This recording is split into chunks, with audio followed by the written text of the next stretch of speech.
I mentioned that Susan Lee, the opposition leader, gave a big speech at the Canberra Press Club today. I'm not sure why people bothered to go and do that, to be honest. The Liberal election loss, she admitted it was that they were smashed. Well, we accept that, but Susan, you were the deputy leader and you presumably sat in on some of the tactics meetings. Anyway, I know you want a fresh start, but as I said, talk about the issues people want talked about most. And let me tell you, men and women and the numbers of each in your party are not what average Australians are talking about out there in public. Now, here was Susan Lee, again highlighting the barriers that women still face. Her message: the Liberal Party needs to change, bring in more diversity, more voices, and create an environment where women are given a real chance to lead.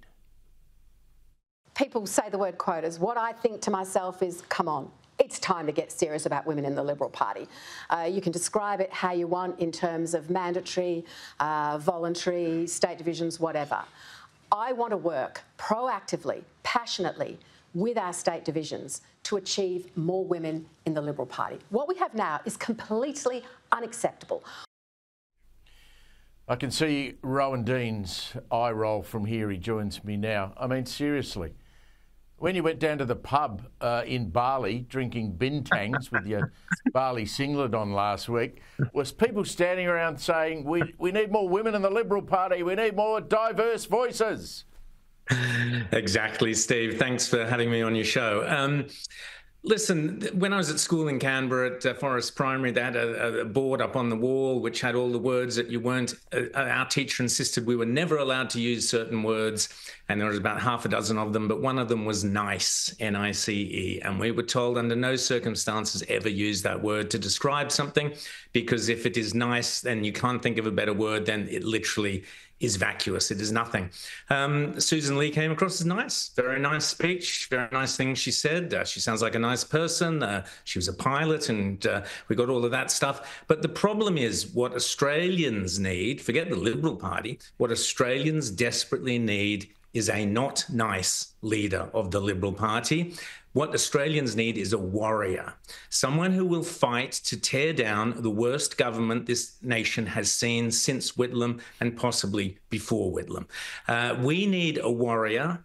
Can be a woman. There are some great women warriors, fantastic. Jacinta Price is a great warrior. We need a warrior to tear down this appalling government that we have. We are sitting at one of the most critical moments in world history. You've just talked about it before. It's been on the show. Donald Trump at NATO. We are sitting at a point equivalent to the Berlin Wall coming down. We are sitting at a point in history virtually equivalent to the Japanese Empire surrendering at the end of World War II, where we may finally see peace in the Middle East, something none of us have ever experienced in our lifetimes. And that is all down to one man, Donald Trump. Australia used to be like that with America. We were America's deputy sheriff. We were, even though the left hated that term, and Kevin Rudd certainly did, but we were like that with America. We share the same values. We share the same goals. We share the same strengths and power. We sit there and look at Donald Trump and compare that to this insignificant little character who won't even front up to a meeting, who can't even get a phone call with Donald Trump. That's what we have. We have one of the worst governments we've ever had. We are being crippled by net zero. And all Susan Lee could come out with and say was that we should be cutting emissions. Now, let me tell you, Steve, guaranteed the next change of government will come about with a party that opposes net zero, because net zero is destroying this country. It's destroying our prosperity. It's destroying our economy. It's destroying investment. It's destroying the future that our kids deserve. It's destroying jobs, all on a fantasy, some silly fantasy about being a renewable superpower because of green hydrogen, which doesn't even exist. We need a warrior to attack the net zero house of cards and bring this government down, and do it fast. That's what we need, Chris. And I didn't hear one word that gave me any confidence that the Liberal Party are going to do that. Yeah, look, I dropped the editorial at the top of the program because we went live with the Trump remarks at NATO, where he ripped into the US media. He called CNN scum, and he just says what he believes and thinks, and he follows through. I watched Susan Lee today, and I was waiting for some solid comment about we'll turn our back on net zero, and we're not going to bankrupt the country and force everyone to have transmission lines ploughed through their farms. You heard none of that. I didn't hear a mention of the word immigration at all, anywhere. and even cost of living didn't really seem to bother her too much. I mean, and I also wonder, I mean, Peter Dutton was probably right not to go to the press club in Canberra. I mean, if you want to actually get out there and feel what the nation's feeling, the pain the nation's feeling, go on Paul Murray in one of his town shows, or go out and organise your own town halls. Don't go down to the Canberra bubble and talk about, you know, what it was like going to high school there.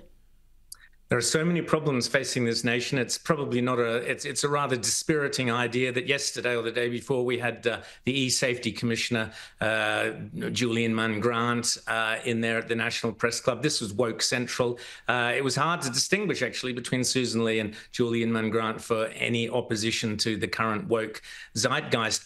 The one thing Susan Lee didn't do, I mean, I sat there and listened to all this hand-wringing stuff about, oh, we're so terrible at the Liberal Party. We lost, and we lost this seat, and we lost that seat, and we lost so many votes. Oh, woe is me, woe is me. Didn't want to hear that. What I wanted to hear was that one single answer. Why, in September and October of last year, only 6 or 7 months ago, was the Liberal Party riding well above, well ahead of Labor in the polls, standing ready to win the election? Why, between the Voice, which the Liberal Party won in a 61-39 majority, unheard of, everyone said it would go the other way. How did they lose the momentum from that to losing the election? And Susan Lee was a key part of the decision-making processes. Every decision taken between, August, September, October of last year, this time last year even, when they were riding high in the opinion polls, looking at a landslide victory potentially, but certainly a victory. What were the decisions she took, and with Peter Dutton and the team, that led to that disastrous hand-wringing, losing everything around them, losing everything? What were the decisions they took? And I'll tell you, one of them was when they refused to get behind Donald Trump, when they refused to pull out of the Paris Agreement, when Peter Dutton didn't jump on the plane the day after Donald Trump was elected and said, we're right with you, mate. We're here. We're your famous allies. We're your great mates. We'll do whatever it needs to make this world a better place. That's what we didn't see. All the decisions, Steve, that were taken, that Susan Lee was a party of. She doesn't need a group to sit around. She doesn't need PowerPoint presentations and research focus groups to tell them what went wrong. I can tell them what went wrong. Absolutely. You can tell them what went wrong. There's people in every pub in Australia can tell them exactly what went wrong. And the reason it went wrong is because they did not stick to hardcore values, liberal, conservative values that the people of Australia wanted and demanded and need now. Rowan, absolutely, and it's going to be a very long 3 years. Welcome back from Bali, mate. We'll catch you on the weekend.